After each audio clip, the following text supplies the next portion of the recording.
Hello everyone, my name is Anjali Garg. Welcome to our YouTube channel Maths Cradle. So this is the 13th video of our mini math series. So today we will discuss about wavy curve method. So let's start the video.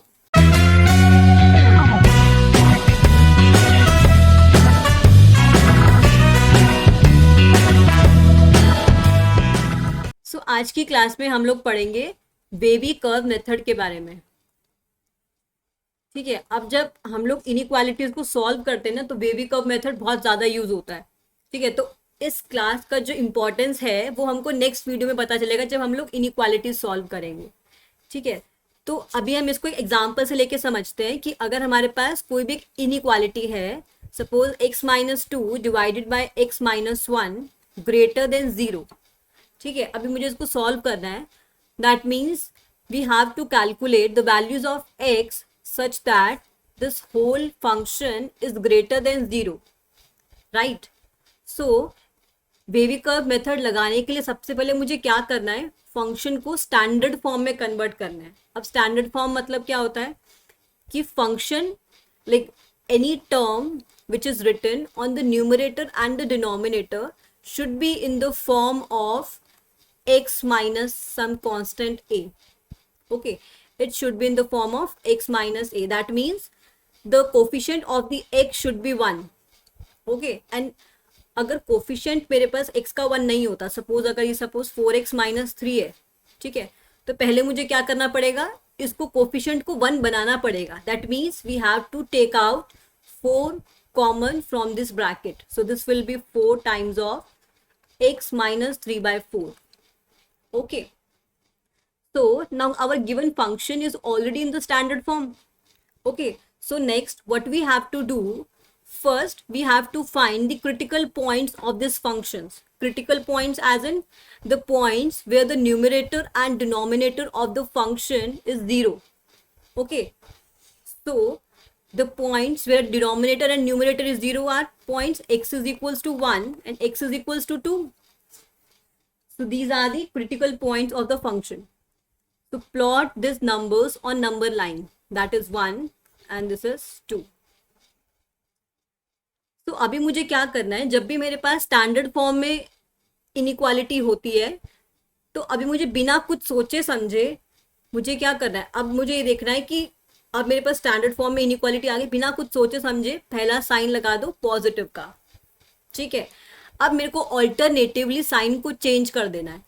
अगर मेरे पास function मेरे पास आ गया standard form में तो मुझे बिना सोचे समझे पॉजिटिव से शुरू करके ऑल्टरनेटिवली साइन को चेंज कर देना है। तो अब मुझे क्या चाहिए, एक्स की वो वैल्यूज चाहिए such that this function is positive.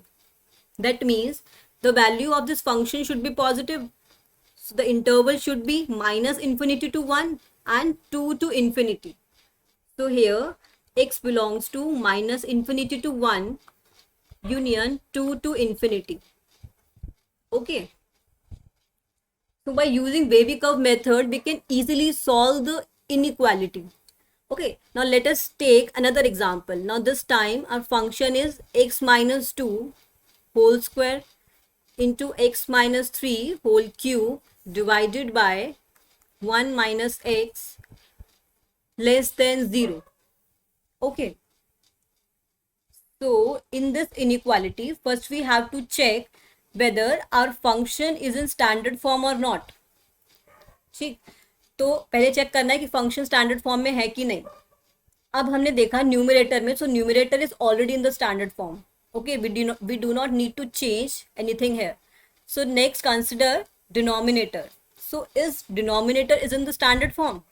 No, because this is written as 1 minus x. So we can change our denominator as x minus 2 raised to power 2 minus x minus 3 raised to power 3 divided by minus times of x minus 1. This is less than 0. Okay, so if we multiply both the sides of the inequality by negative sign, our inequality gets reversed. So this will be x minus 2 whole square into x minus 3 raised to power 3 divided by x minus 1 greater than 0. Okay, now inequality is in standard form. Okay, अब यहाँ पर एक दिक्कत है, जो हमने पहला question लिया था उसके अंदर हर ब्रैकेट का जो पावर था ना वो 1 था, ठीक है। बट इस वाले क्वेश्चन में क्या है, ब्रैकेट का पावर अलग अलग है। यहाँ पर x-2 का पावर 2 है, x-3 का पावर 3 है और x-1 का पावर 1 है, ठीक है। तो अब इस केस में हम लोग क्या करेंगे, सबसे पहले तो हमें वही करना है, हम लोग को अपना क्रिटिकल पॉइंट्स लिखने हैं। तो क्रिटिकल पॉइंट्स क्या होंगे, 1, 2, 3। ओके, सो इन नंबर्स को प्लॉट कर देंगे नंबर लाइन पर, ठीक है। अब मुझे क्या करना है, ब्रैकेट्स का जो पावर है ना उनको देखना है, ऑड है या इवन है, ठीक है। तो पहला पहला जो साइन है वो हमेशा पॉजिटिव रहेगा अगर फंक्शन स्टैंडर्ड फॉर्म में है तो, ठीक है। तो पहला साइन मैंने लगा दिया पॉजिटिव। अब मेरे को देखना है, अब मुझे 3 के लिए चेक करना है। तो I will go to my function. अब मेरे को क्या करना है, x-3 की पावर चेक करनी है। अगर पावर मेरे पास ऑड है, अगर पावर ऑड है तो sign of inequality, sign of the function will be changed. दैट मीन्स अगर 3 का पावर मेरे पास ऑड आता है तो पॉजिटिव के साथ नेगेटिव के साथ चेंज हो जाएगा ये, ठीक है। अब मेरे को चेक करना है x=2 के लिए। नाउ फॉर x=2, अब x-2 वाला ब्रैकेट जो है इसका पावर क्या है, इवन है। सो इवन अगर मेरे पास पावर है तो अब जो मेरे पास साइन है ना वो चेंज नहीं होगा, वो सेम ही रहेगा मेरे पास, ठीक है। तो यहाँ पर हमारे पास साइन सेम रहेगा। अब मुझे चेक करना है सिमिलरली 1 के लिए। तो अगर मैं x=1 के लिए देखूं तो x=1 के लिए पावर जो है मेरे पास 1 है, तो यहाँ पर साइन क्या होना चाहिए, चेंज हो जाना चाहिए क्योंकि ऑड पावर है। So this will be positive. So मुझे एक बात का ध्यान रखना है बस, कि अगर मेरे पास ऑड पावर है, ऑड पावर में क्या करना है, साइन चेंज हो जाएगा, ओके। एंड अगर इवन पावर है तो sign remains same, okay. this will remain as it is. So now we have to find the values of x for which this function is greater than 0. That means this interval and this interval. So we can say that our x belongs to -infinity to 1 union 3 to infinity.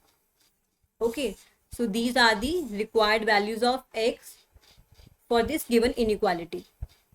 Now take a inequality and do it yourself. Okay, consider bracket x-1 raised to power 4 2 minus x raised to power 5 divided by 4x minus 3 is greater than equals to 0. तो इसको आपको comment box में लिख के बताना है कि हमारे पास इस इनइक्वालिटी का सॉल्यूशन क्या होगा, ठीक है। सो आज की वीडियो में इतना ही। अगर आपको कोई और टॉपिक है जो आप चाहते हैं कि इस वीडियो में, इस मिनी सीरीज में ऐड हो, so you can comment me that also. Bye bye, thank you.